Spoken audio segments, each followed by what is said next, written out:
Hello and welcome. It's Monday, the 31st of March. You're tuned in to our 10 a.m. newscast here on ARIRANG TV. Let's take a look at what's making the headlines. South Korea and the United States warn North Korea against conducting a fourth nuclear test. This after Pyongyang threatened to carry out a new form of test following the UN's condemnation of its recent ballistic missile launch.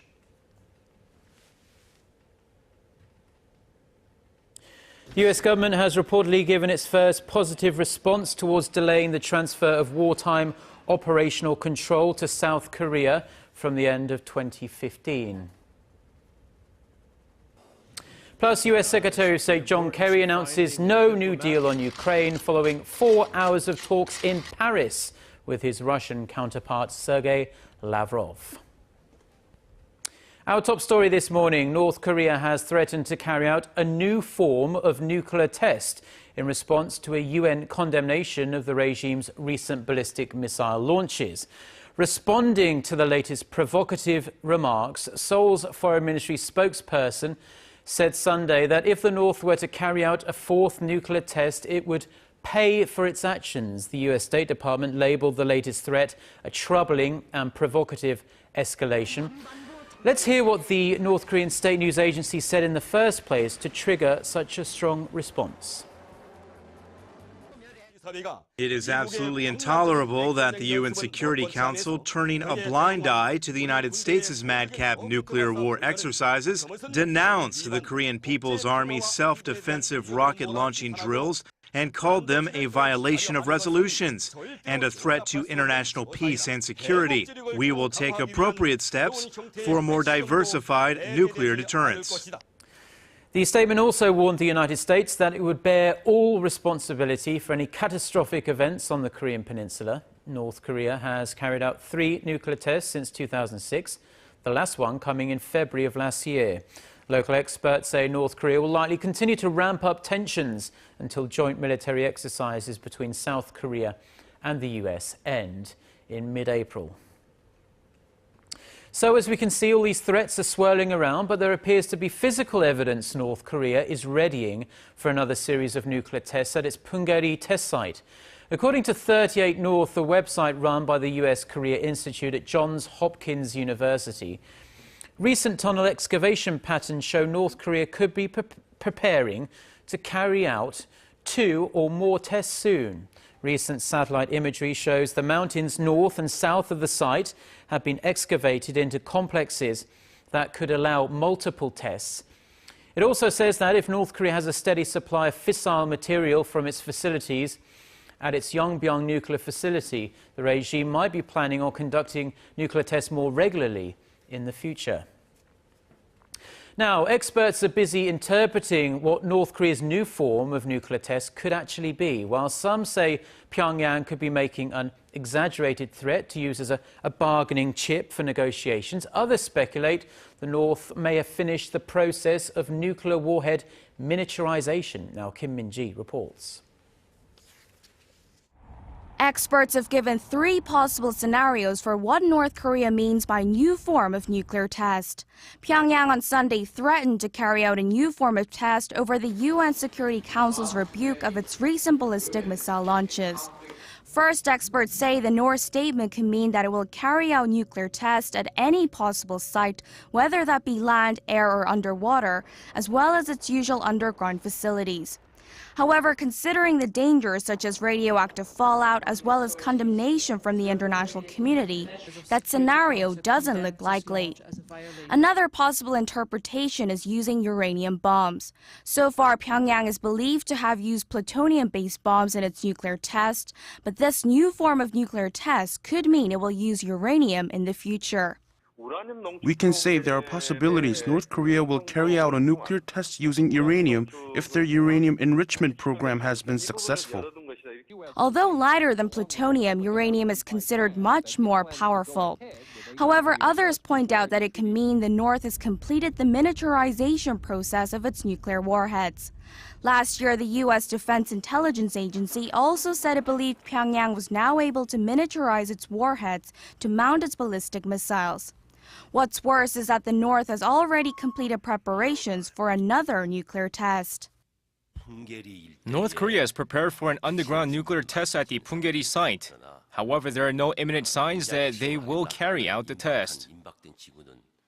Attention is now on whether North Korea is using the new form as a bargaining chip for negotiations or whether it will really carry out a new form of test. Kim Min-ji, ARIRANG News.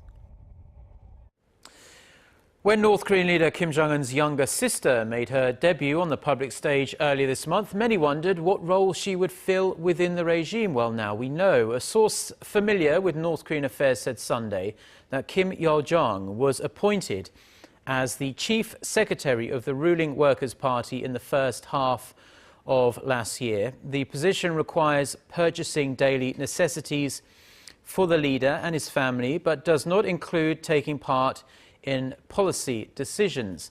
The nomination of a family member comes as a bit of a surprise, as it's always been held by a close aide to the leader. It's being seen as another attempt by the Kim Jong-un regime to consolidate power under Kim. Kim Yo-jong was thrust into the public eye on March 9th when she was seen standing alongside her brother as he voted in elections for the nation's rubber stamp parliament. Now, the US government has reportedly given its first positive response toward delaying the transfer of wartime operational control to South Korea from the end of 2015. According to South Korea's Korean Broadcasting System, KBS, on Monday, the US may make its decision official during President Barack Obama's visit to South Korea next month. The report says the positive outlook stems from a constructive meeting between the two countries' top military officers in Washington earlier this month. South Korea's defense ministry has declined to comment on the report.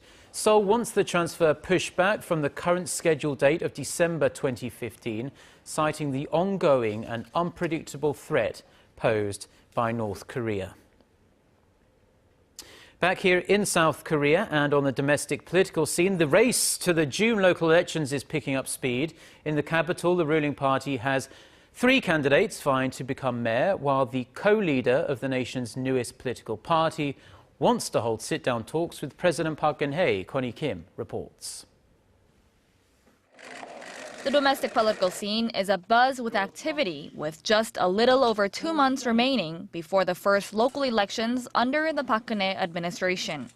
In the race for mayor of Seoul, former Prime Minister Kim Hwang-sik threw his hat back into the ring Sunday, 2 days after suspending his campaign. He stepped away on Friday after being criticized by the other 2 Saenuri candidates in the race, tycoon-turned-politician Chung Mong-jun and Supreme Council member Lee Hae-hun. In a press conference Sunday, Kim said he would finish the race and called on the Saenuri party to see to it that everyone competes fairly. On the other side of the political aisle, the co-leader of the newly formed New Politics Alliance for Democracy has asked for a meeting with President Park Geun-hye. Lawmaker An Chol-soo said he wants to talk with the president about how candidates are nominated for local elections. Back in 2012, both the ruling and opposition parties pledged to scrap the party-centered nomination systems that often get tangled up in bribery scandals, as those wanting to be nominated sometimes open up their pocketbooks to make it happen. However, the ruling Saenuri party retreated from its pledge. It announced earlier this year it would instead be employing a bottom-up nomination system that involves both members of the party and the public. An urged President Park and the ruling Saenuri party to keep their promise. The main opposition party held a meeting Sunday where it accepted recommendations for candidates in the June local elections. Connie Kim, ARIRANG News. Staying with that story for just a moment, we're still awaiting an official response from the presidential office after An Chol-soo's call for talks with President Park on abolishing this party nomination system for local elections. But analysts say the president will almost certainly suggest the ruling and opposition parties work the issue out in the National Assembly. Now, in economic news, Korea posted a current account surplus for the 24th straight month in February as the trade gains widened. The Bank of Korea says the surplus came in at over $4.5 billion. That's up more than $1 billion from the previous month. Exports of goods rose over 7% from the previous year. to $48 billion, while imports edged up slightly more than 1% to $42.6 billion. The service account, which includes things like tourism and shipping, that posted a deficit of around $1.5 billion last month compared to a shortfall of nearly $2 billion in January. The current account data was released based on a new international standard. Now, in an eye-opening sign of how much the Korean economy relies on its two biggest companies, new data shows the combined revenue of Samsung Electronics and Hyundai Motor accounts for more than 1/5 of the country's total GDP. According to figures from Korea's central bank and the nation's financial watchdog on Monday, the consolidated revenue of the two firms logged 316 trillion won last year, or some $300 billion. That's equivalent to 22% of Korea's nominal GDP, with Samsung Electronics accounting for 16% and Hyundai Motor 6%. The portion of their revenue to GDP has been on the rise from a combined 17% 4 years ago. The two companies also top market capitalization, with their combined total value standing at a staggering 19% of the entire Korean bourse.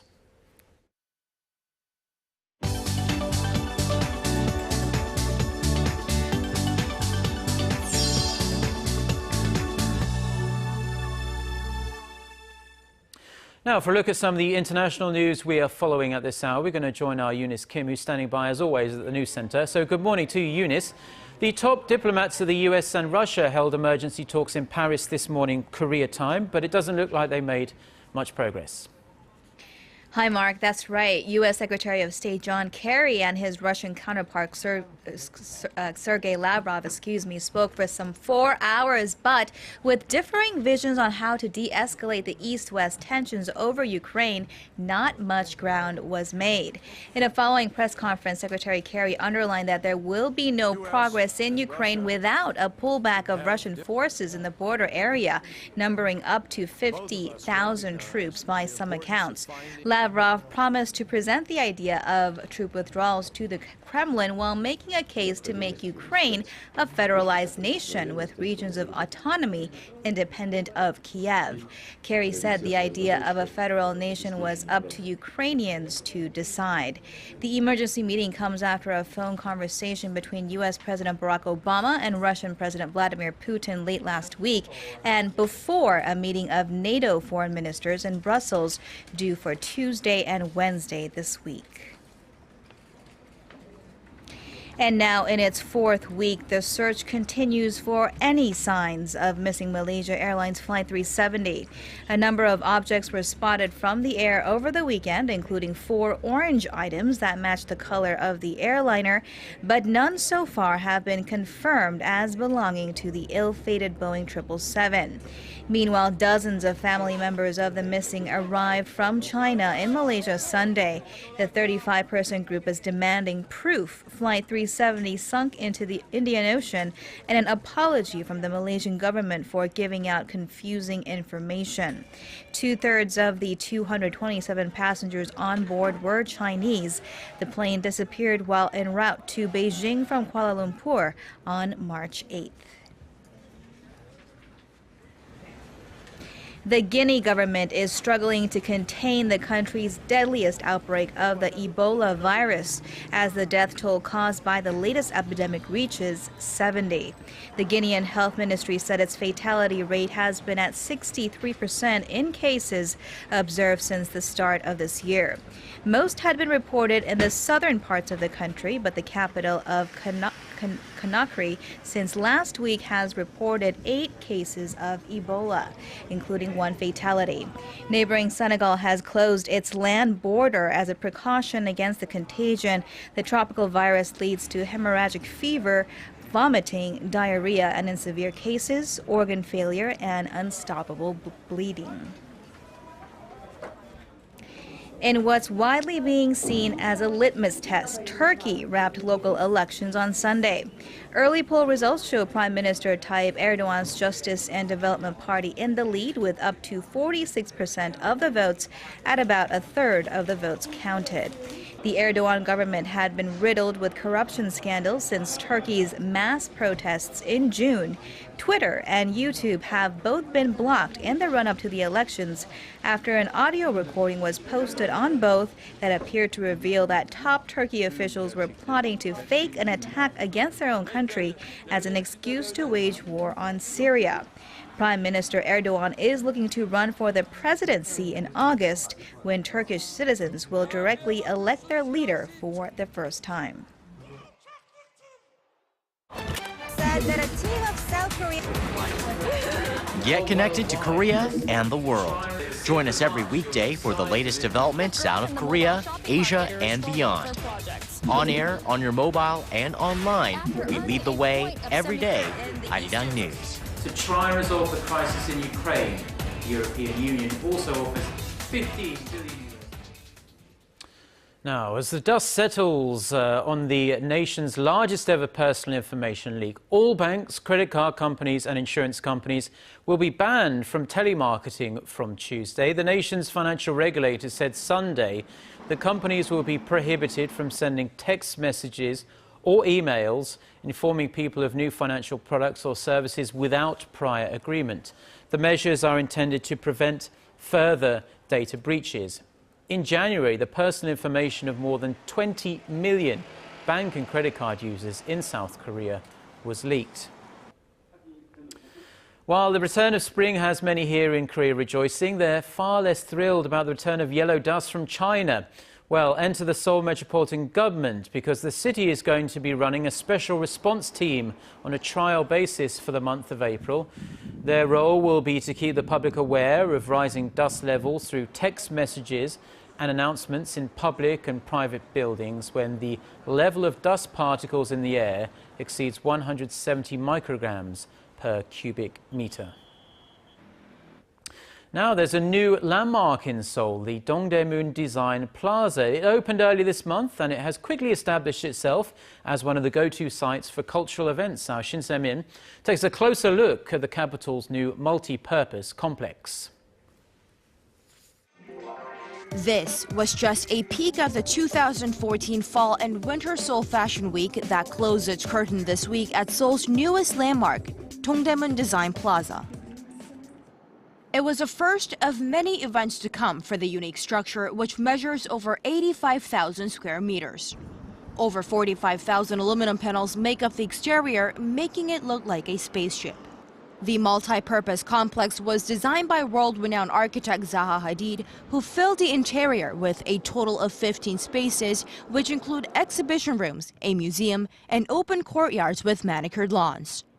Although Dongdaemun Design Plaza is unquestionably unique, its construction cost has been the subject of criticism. More than $450 million were spent building this landmark, and some are skeptical it'll be able to live up to its steep price tag. The building does add another cultural element to the trendy Dongdaemun district, but the cost of maintenance will be pricey, and taking a first look around, the building looks empty without much content. Calling it one of Seoul's numerous jewels, Seoul City Mayor Park Won-soon said the landmark has a potential to profits of 13 trillion won, or over $12 billion in just 2 decades. Money that will come from hosting various events and exhibitions. What used to be Dongdaemun Stadium is now a design plaza. This landmark will pioneer the design sector by incorporating history, culture, and fashion. This landmark also works to up the standard of design in the region, eventually contributing to the global design world.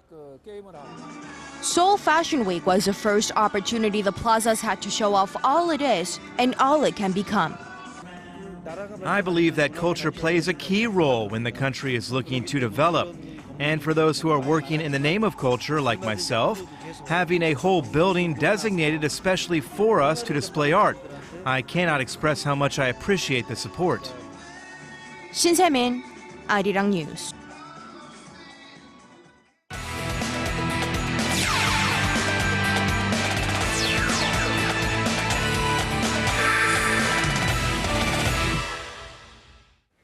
And a good Monday morning to you all as we kick things off in the KBO, where the 2014 season just kicked off. And on Sunday, the Hanwha Eagles were able to beat the Lotte Giants 4-2, with the Samsung Lions beating Kia 8-5 and the SK Wyverns cruising past the Nexen Heroes 6-4. Meanwhile, a battle between the two Seoul teams, the LG Twins and the Tusan Bears. Of course, going into the game here, another sold-out crowd in Chamsil Stadium, but in the first inning, here's Lee Byung-gyu. Two-run single to left gives the LG Twins the early 2-0 lead. Next inning, LG up 2-1 with one man on. Josh Bell drives this one deep to right field.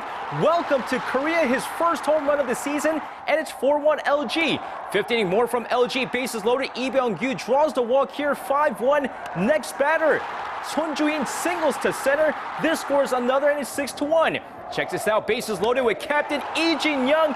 There it goes, back. Got a grand slam, and that seals the deal as the LG Twins splits the two-game series with a 14-4 win. And moving over to Game 2 of the Men's V-League Championship Series between the Samsung Blue Fangs and the Hyundai Capital Skywalkers, with Hyundai Capital up 1-0 in the series. Of course, going into the match here, Hyundai Capital looking strong once again as they take the first set 25-19. But an exciting second set as both teams go back and forth before the Blue Fangs take the set 35-33. While the Skywalkers' Moon Sung-min and Liberman Algamez combine for 35 points, Samsung Hwaja's Leo Martinez lights it up with 47 points, helping his team take the next two sets and even the series with a 3-1 victory. And shifting over to some Sunday's K-League Classic action as the Incheon United and Jeonnam Dragons finished scoreless 0-0, with Jeju United and Gyeongnam FC drawing 1-1. Meanwhile, with Suwon Samsung Blue Wings taking on the Busan I-Park, let's take a look at the highlights. Of course, going into the game here, Suwon looking very aggressive in the first half as they get several chances, but Busan's goalkeeper Lee Bum-young doing a great job keeping them in check. Second half, Suwon continues their aggressive offense and still unable to score, though, until the 86th minute of the match. The North Korean Wayne Rooney Chungdae scores the first goal of the match, giving Suwon the lead and the win as Suwon takes this match 1-0. And now finishing things off with the 2014 Malaysian Grand Prix, and what a day for Mercedes Racing as two of their drivers finished first and second on the day. Mercedes' Lewis Hamilton, who won pole position on Saturday, came back strong on Sunday as he finished first, claiming his first win of the season, with his teammate Nico Rosberg finishing second after winning the Australian Grand Prix. Meanwhile, defending champion Sebastian Vettel Red Bull Racing finished in third place. And that's going to wrap it up for me. This has been SJ. Have a great rest of the day, and see you guys again for your sports needs.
Well, we'll continue to have early summer-like condition today with highs hovering 20 degrees Celsius across the region. And this relatively warm weather we've been having accelerated the cherry blossom blooming. And for this year, it bloomed 18 days earlier than last year, which is very unusual to be bloomed in March here in the capital. Also, lots of spring sun made the temperatures to warm well into the mild side, and skies will remain mostly to partly sunny throughout the day today across the country. And it looks like mild and sunny weather is forecasted to continue in the first half of the week, temperatures hovering in the 20s across the nation, but things will take turn as we approach approach the weekend. With that in mind, let's take a closer look at the readings for today. The morning low in Seoul started out at 10, but afternoon high in the capital and Daegu will soar to 21, while Gwangju and Busan should top out at 22 and 19 respectively. Now let's see how other regions are looking. It looks like down on Jeju and Daejeon will peak to 17 and 20, while the top temperature on Mount Kumgang will be at 12. Well, that's all I have for you at this hour, and I hope you have a wonderful day. Well, thank you very much, Jian, for the weather. And that's all we have for now, but we'll be back at noon Korea time. In the meantime, you can always catch up with what's been happening news-wise, sports-wise on our website, arirang.co.kr/news.